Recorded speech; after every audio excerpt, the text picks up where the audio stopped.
I want to ask about nighttime workers because the nighttime economy is typified by low-paid, insecure work, and the number of zero-hours contracts is increasing. Pay is eroded because enhanced hourly rates for antisocial hours have been removed, which makes some workers have to work longer hours to maintain their income. There are even cases of staff not receiving their tips. For example, TV chef Michel Roux Jr. admitted his Le Gavre restaurant keeps all of its 13% service charge and doesn't distribute it to the workers. In February, the Economy Committee recommended the Mayor should research what proportion of night workers receive the London living wage and set out steps to make sure that employers pay the London living wage. Amy, what have you done to promote that recommendation?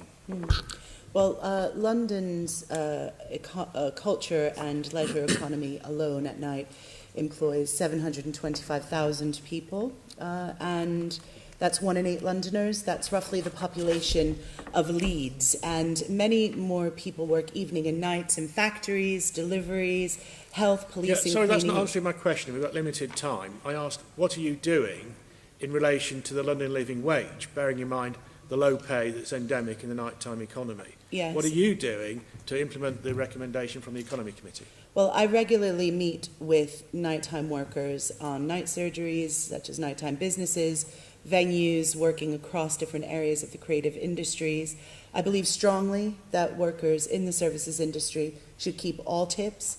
I worked as a waitress for many years. Tips can often make the difference between making your rent and going into debt just to cover basic living expenses. And I want to continue to focus on the welfare and needs of London's nighttime workers. Can you answer my question, please?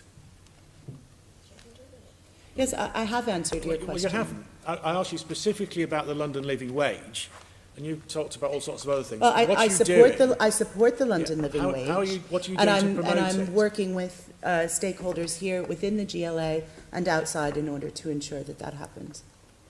And the Commission has commissioned research to look at the proportion of workers in the core nighttime economy and broader people who are working at night, which is 2 areas of work that we're looking at, to look at what proportion are paid London living wage, what proportion are paid the national living wage, and to make recommendations in those areas around workers at night.